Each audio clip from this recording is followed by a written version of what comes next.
Okay, last video. Apparently I can't do math. So there are, oh no, there are 6 days. Why did I think there were seven? 2, 4, 5, 6. Okay, never mind. That the count there is fine. Okay, so this is what I was talking about for the other quick thing. One thing that I'm hoping to do is start to prep Max before he asks on what's coming next. So back in September and over the summer, the whole reason we started down the new medication journey was partly because of what happened when we were on vacation and we really saw like a spike in anxiety. But the other part was because when Max was doing homeschool, I really felt like he was anxious and he was perseverating. And one of the biggest things that he perseverated on and that he was anxious on was what was coming next. You know, how much longer, what do I have to do, and what's coming next, and all of that. So I know that one strategy is planned ignoring, and another strategy is to have his schedule. I know there's one, I have this one, and then you guys work off this one here. So, you know, you can show him that, and I think sometimes, you know, we're supposed to point to things. So like even when I'm home by myself with him and he asks me for the next day, like, what do I have? Do I have to do social studies? Do I have to do social emotional? Sometimes he does ask me that. I know that I could just kind of point to his schedule, but what I'm hoping to do is instead of doing something in response to his question or not doing something in response to his question, so doing a planned ignoring, instead of doing any of that, I'm hoping to just kind of hit it before he can even ask and just reassure him and tell him. And I'm hoping that that takes the edge off and helps a little with his anxiety. Because to be honest, I really do think that's why he's asking. I think that he doesn't have a great concept of time. You know, the things are in a different order a lot of the time. The work blocks are different lengths of time. And then even within like social studies, one day it might be 10 minutes, another day it might be 20 minutes because of the way I change things and add and take away. So I just want to kind of take that uncertainty away from him, and I'm hoping that that helps regulate him and just, you know, lessens him asking. So what I was hoping we could do is before he even asks, just go over the schedule with him before each work block. And it might seem, you know, I don't know, maybe this will work, maybe this will have the opposite effect, I don't know, but you know, we'll just take data and see how it goes. But let's say that Max is finished with his morning routine and he's finished with his breakfast routine and you guys come downstairs.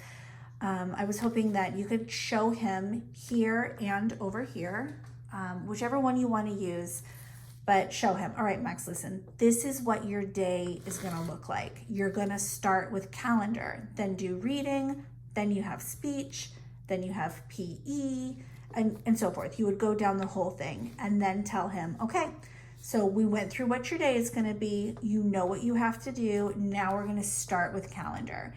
And as soon as calendar is done, he can cross it off. And then once he crosses it off, again, trying before he even asks, just tell him, okay, so look, we finished calendar. Now, Max, what do you want to do next, reading or math? And let's say he says reading. And you can say, okay, so reading is next. And then Max, after reading, is speech and PE, then math, and so forth. And then you would go down the list. And I know it might seem like a lot and it might seem really wordy to keep going down the schedule, but my hope is that by the time you hit writing, you know, and you've gone down it and he's crossed everything off and he's able to look at it here and he's able to look at it over there, the hope is that he stops asking because he knows, because he's heard it a bunch of times, because he knows what's coming next. He doesn't need at that point to ask, do I have to do social emotional? Because you'll have been through that. And then if he does ask, you can be like, Max, we already talked about that. You saw your schedule. We've reviewed your schedule.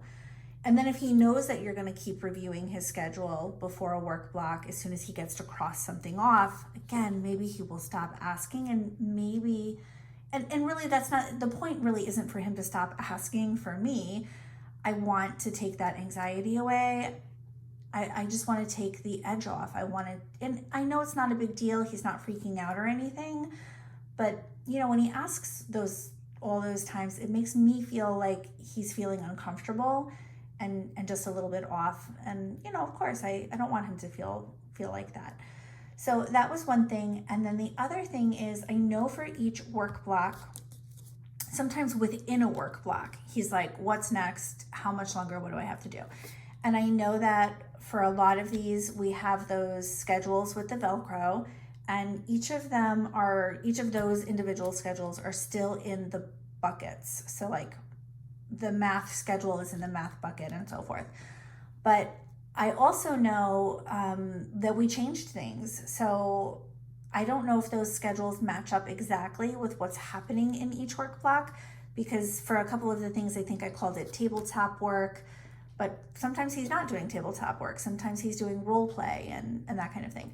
So then I thought instead of using those, if that isn't working, so if you guys are using those Velcro things and it's not working, or you don't feel like it's functional, or it's too hard for you to find it and pull it out and set it up, maybe you could just use your data sheets, and just show him, because you go through each of those blocks on the data sheets and kind of check off that you've done the activity.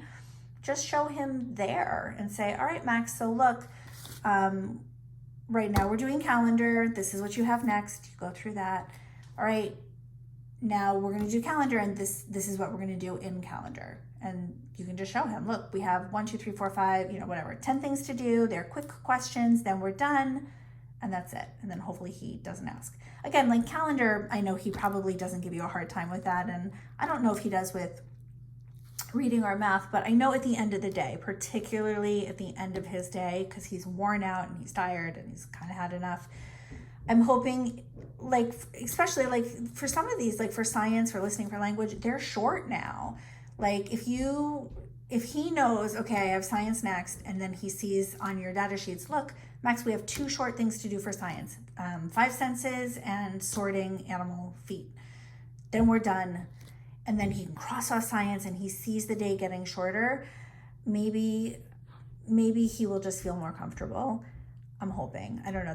That's kind of the goal. And then hopefully too, if he feels more comfortable, he'll get to do the life skills. I know sometimes he's not getting to that, the dishes or the laundry and that kind of thing. And part of it is probably because he's exhausted. So I'm hoping we can try that. If Helene tells you not to, if I'm not a specialist here, so if I'm way off and this isn't the right thing to do, if it is too much verbal preparing, let me know. But then maybe we can just sit and talk about it, because just, again, as his mom, I really just want to help him feel as comfortable and calm as he possibly can. And I don't, thinking back to the summer and the beginning in September, now that he's not on any kind of extra medication, I don't really want to revert to the way things were then. So, let me know what you guys think.